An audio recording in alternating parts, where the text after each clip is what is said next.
The antiseptic smell of my clinic couldn't mask the metallic scent of blood that seemed to follow me everywhere these days.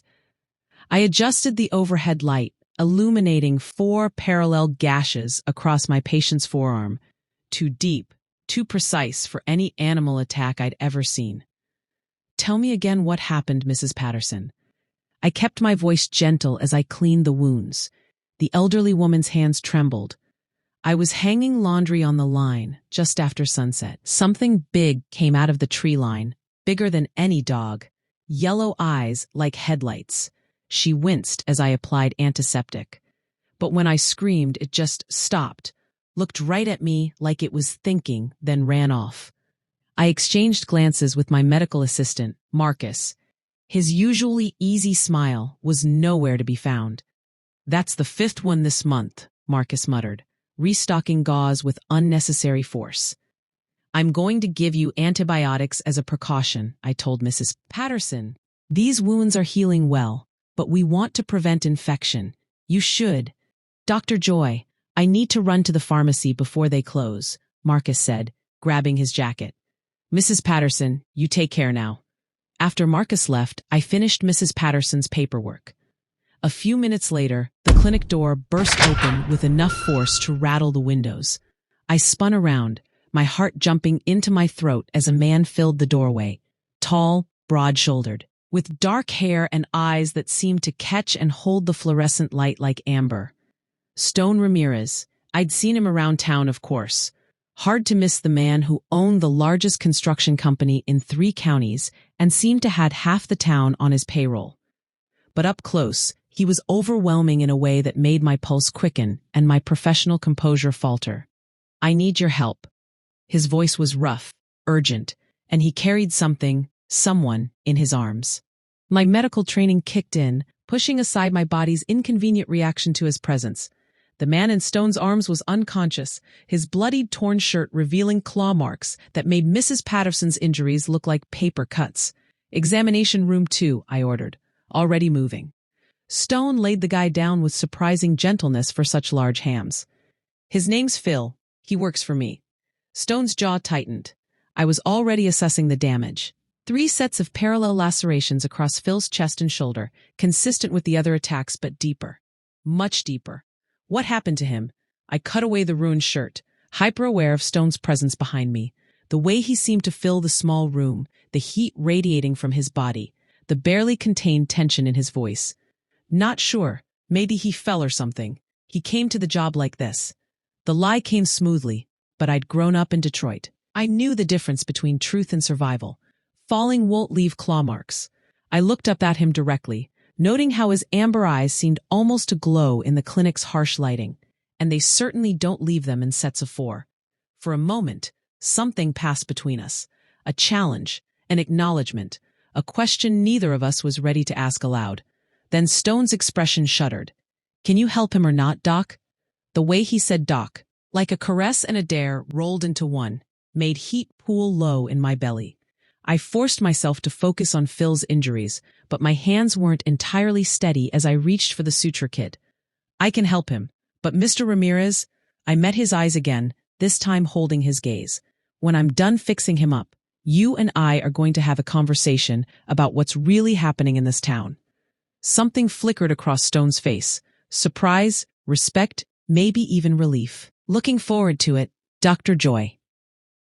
I stepped back from the examination table, checking Phil's bandages one final time. The deep lacerations had required dozens of stitches, and despite my best efforts, he'd need weeks to fully recover.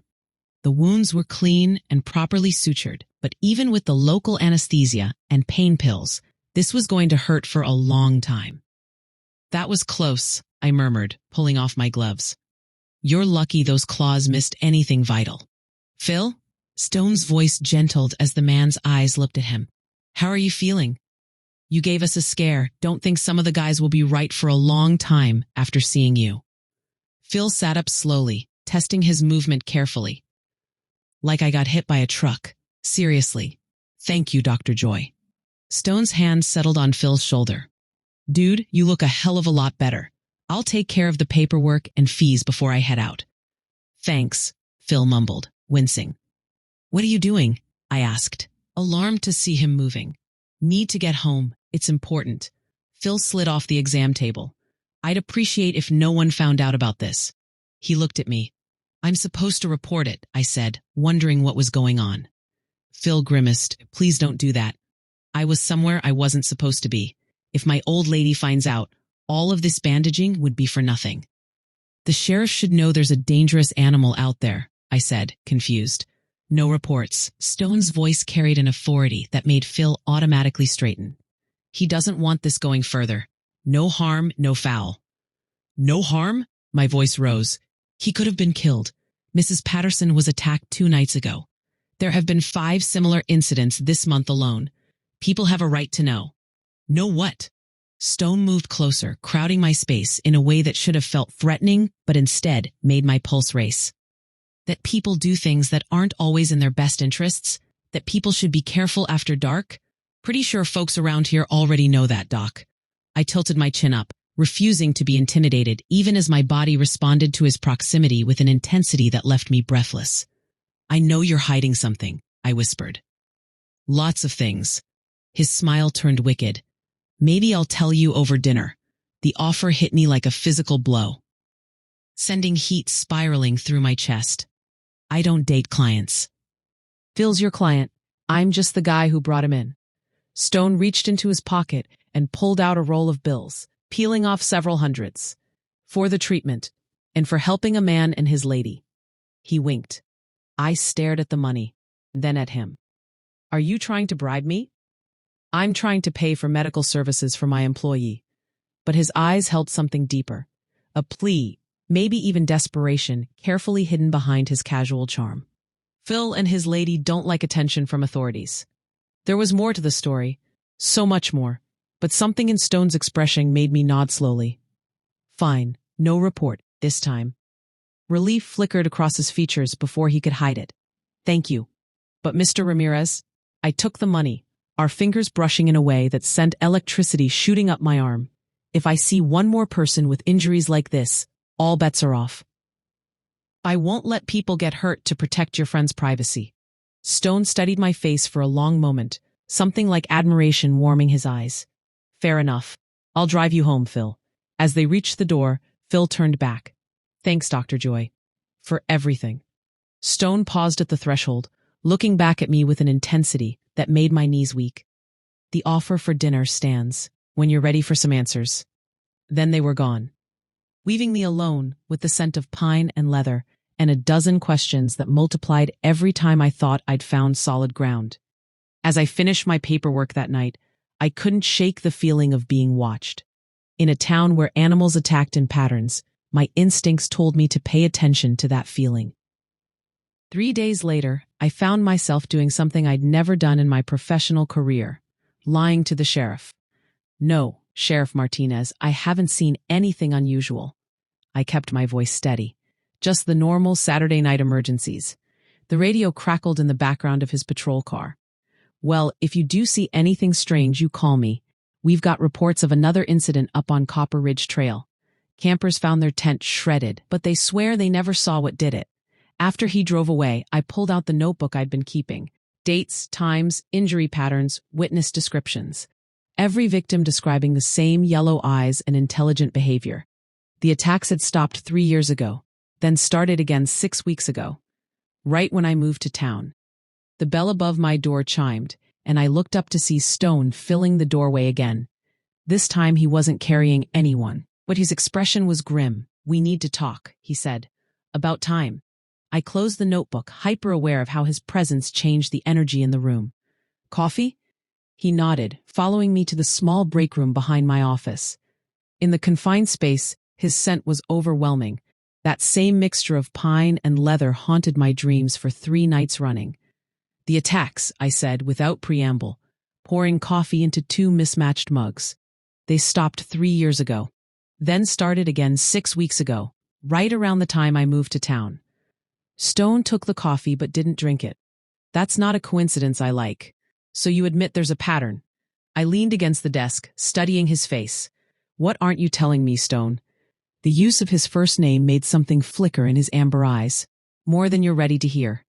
Try me. He set down his mug and moved closer, close enough that I had to tilt my head back to meet his gaze.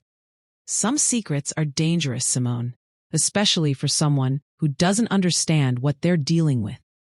My name on his lips sent heat pooling in my stomach. I'm tougher than I look. I know you are. His hand came up to cut my cheek, thumb brushing across my skin in a caress that made my breath catch. That's what worries me. Before I could ask what he meant, my emergency phone rang, the line reserved for after-hours medical emergencies. I stepped away from Stone's touch, immediately missing the warmth. Dr. Joy. Doc, it's Pete Hansen. Jake's hurt. Something got into the paddock, killed 2 of my sheep and attacked Jake when he tried to help. He's bleeding pretty bad in my truck. I'm here at the clinic. Bring him straight to the back entrance. I'll have the surgical suite ready, I said. I hung up to find Stone watching me with an expression I couldn't read. Another attack? A ranch hand this time. I moved toward the surgical prep area, Stone following. Stone, this thing, whatever it is, it's escalating. First random people, now it's going after someone trying to protect livestock. I know. His voice was rough with something that sounded like guilt. Simone, promise me something. After you finish with this emergency, go home, lock your doors. Don't go out alone after dark. The intensity in his voice sent ice through my veins. You know what's doing this. Promise me, he said. I studied his face, the hard line of his jaw, the way his hands had clenched into fists, the barely controlled tension radiating from his entire body. Whatever was happening, Stone was connected to it. And despite every logical reason to be afraid of him, my instincts told me he was trying to protect me. I promise. But Stone? I touched his arm, feeling the corded muscle beneath his shirt. Whatever this is, you don't have to handle it alone. Something raw and vulnerable flickered across his features before he could hide it. You have no idea what you're offering. Pete's truck pulled up outside. I moved toward the door. Stone caught my wrist. After this is over, we're going to have that dinner. And I'm going to tell you things that will change how you see this town, how you see me. I'm looking forward to it, I said. He released my wrist, his fingers trailing across my skin in a way that left me shaking. Be careful, Simone, please. Then he was gone, disappearing out the back door like smoke, leaving me to wonder if I was falling for a man who might be more dangerous than the creature stalking Sunhaven. An hour after Pete left, Jake was stable and resting in the recovery room. I finished cleaning the surgical suite, my mind racing over the pattern of injuries I'd just treated. Jake's wounds were devastating but precise, deep enough to incapacitate but missing vital organs and major arteries. Either this creature had incredible precision, or Jake had been impossibly lucky. But what bothered me most was what Pete had said. The attacker didn't eat the sheep, just killed them and left, like they were bait to draw Jake out. Predators didn't set traps, but something intelligent might. I was putting away the last of my surgical instruments when I heard it, a low growling from outside, barely audible but definitely there. Jake stirred in the recovery room, a warning sound escaping his throat despite the pain medication. I moved to the window and peered through the blinds. The parking lot appeared empty, but shadows seemed to shift and move in ways that made my pulse quicken. I reached for my phone to call Stone, then stopped. What would I say? That I was hearing things? That Jake's attack had me jumping at shadows? The injured man was staring at the back door with focused intensity, alert despite his injuries, a rifle lying across his chest. The growling outside intensified. My blood turned to ice as I realized there were at least 2 sources of the sound, one near the front of the building, one near the back. I was being surrounded. My phone buzzed with a text from an unknown number. He can't protect you forever. Some conversations are better had in private. A friend. Through the window, I saw movement.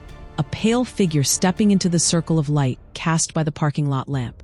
A blonde woman. But up close, I could see there was something wrong with her. Her movements were too fluid, too predatory. And when she smiled, her teeth seemed too sharp in the fluorescent light. The woman raised her hand and waved, the gesture mockingly friendly. Then she was gone, vanishing into the darkness so quickly I questioned whether I'd seen her at all. Somewhere in the night, something howled, something caught between animal and human, wild and tormented. I grabbed my keys and phone, heading for the front door. Stone had told me to go home and lock my doors, and suddenly that seemed like excellent advice. But as I reached for the door handle, it turned from the outside. Stone stepped in, his hair disheveled and his shirt torn, looking like he'd been running through the woods. His amber eyes immediately found mine, scanning my face with an intensity that made my knees weak. "Are you hurt?" His voice was rough, urgent. "No, I'm fine, but Stone, we need to leave, now." He took my arm, leading me toward the back exit. "My truck's out back. I'll take you home." "Wait, what about Jake? I can't just leave him." "Jake will be safer here than anywhere else right now." Stone's grip tightened on my arm. "Simone, trust me. We need to go." As we headed for the back door, I caught sight of Stone's reflection in the dark window. For just a moment, his eyes seemed to glow with their own light, amber fire in the darkness, and I realized that whatever was hunting in Sunhaven, Stone Ramirez knew exactly what it was, because he was part of it. Stone's truck was a massive black pickup that smelled like leather and pine. He drove in tense silence, his knuckles white on the steering wheel. "Where have you been?" The question slipped out before I could stop it. "Dealing with a problem." His voice was clipped, careful. "The same problem that's been attacking people, that tried to kill Jake?" I studied his profile in the dashboard light. The sharp line of his jaw, the way shadows played across his features. "Stone, I need answers, real ones this time." He glanced at me, something raw and desperate flickering in his amber eyes before he looked back at the road. "Some answers change everything, Simone. Once you know certain things, you can't unknow them." "Again, try me," I snapped. For a moment, I thought he might actually tell me. His hands flexed on the steering wheel, and I caught the faint sound of what might have been claws scraping against leather. But then he shook his head. "Not yet. Not until I know you're safe." "Safe from what? From who?" Frustration made my voice sharp. "That woman who's been watching the clinic. Do you know her?" Stone's entire body went rigid. "What woman?" "Blonde, petite, pale. She was outside tonight during Jake's surgery." I pulled out my phone, showing him a screenshot I'd managed to capture from my security app. "She sent me a text, something about how you can't protect me forever." The truck swerved slightly as Stone grabbed the phone, studying the image with an expression that shifted from shock to fury to something that looked almost like fear. "Charisse." The name came out like a curse. "You know her?" "She's supposed to be dead." Stone handed back the phone, his hands shaking slightly. "Simone, listen to me very carefully. If you see this woman again, anywhere, anytime, you call me immediately. You don't talk to her, you don't let her get close to you. You don't try to handle it yourself. Promise me." The raw urgency in his voice sent ice through my veins. "Stone, you're scaring me." "Good, you should be scared." He pulled into my driveway but didn't turn off the engine. "Charisse is unstable, dangerous. She has a history of hurting people I care about." The phrase made heat pool in my chest, despite my fear. "Is that what I am? Someone you care about?" Stone faced me fully. His eyes seemed to glow with their own fire. "More than I should. More than is safe for either of us." The air between us crackled with tension, electric and dangerous. I leaned closer, drawn by the intensity in his gaze, the way he looked at me like I was something precious and breakable. "Stone." My phone buzzed with another text. The message made my blood run cold. "Sweet dreams, Dr. Joy. Tomorrow we'll have that chat. Just the girls. Your new friend Charisse." Stone read it over my shoulder, his entire body radiating fury. "Pack a bag. You're not staying here tonight. I'm not going anywhere until you tell me what's really going on." My voice was steadier than I felt. "Who is Charisse? What does she want? And why do your eyes glow in the dark?"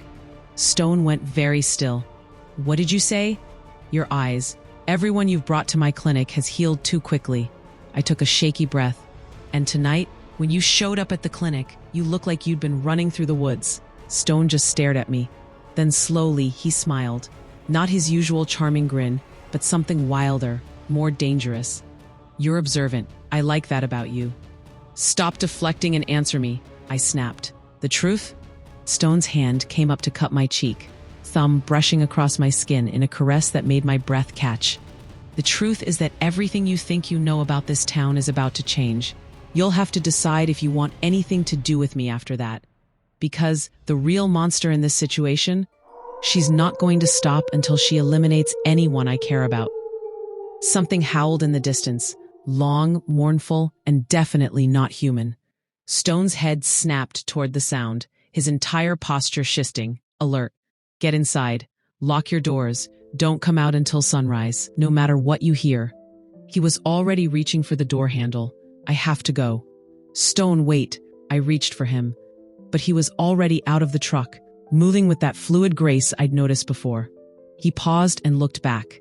Simone, what I said about caring about you? His smile was sad, beautiful, and terrifying. I meant every word. Then he was gone, disappearing into the darkness, so quickly I questioned whether he'd been there at all. Inside my house, I locked every door and window, my hands shaking as another howl echoed through the night.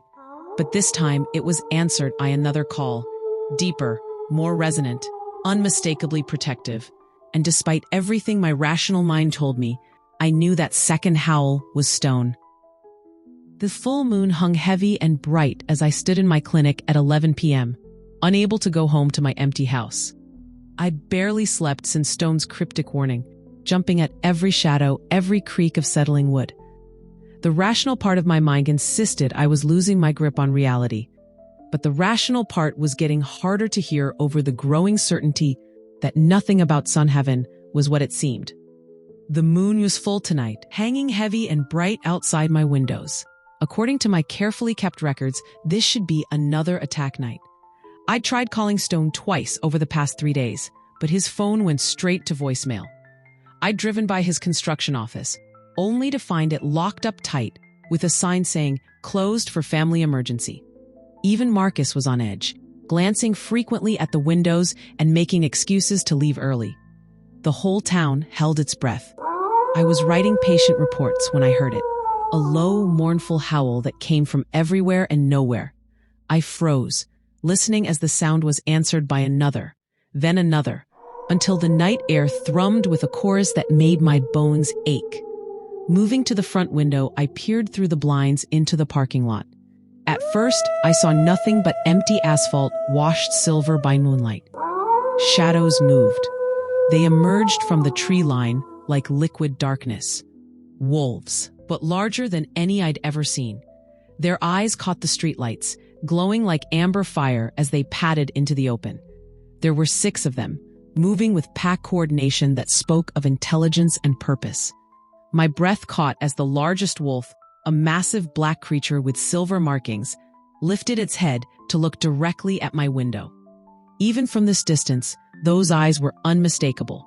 Stone, the black wolf, Stone, stepped toward the clinic, and I saw recognition in those amber eyes. Before he could come closer, another shape burst from the darkness.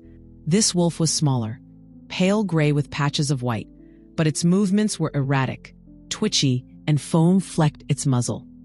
As it ran into the circle of streetlight, I saw recklessness in its yellow eyes. Rabid, or something worse.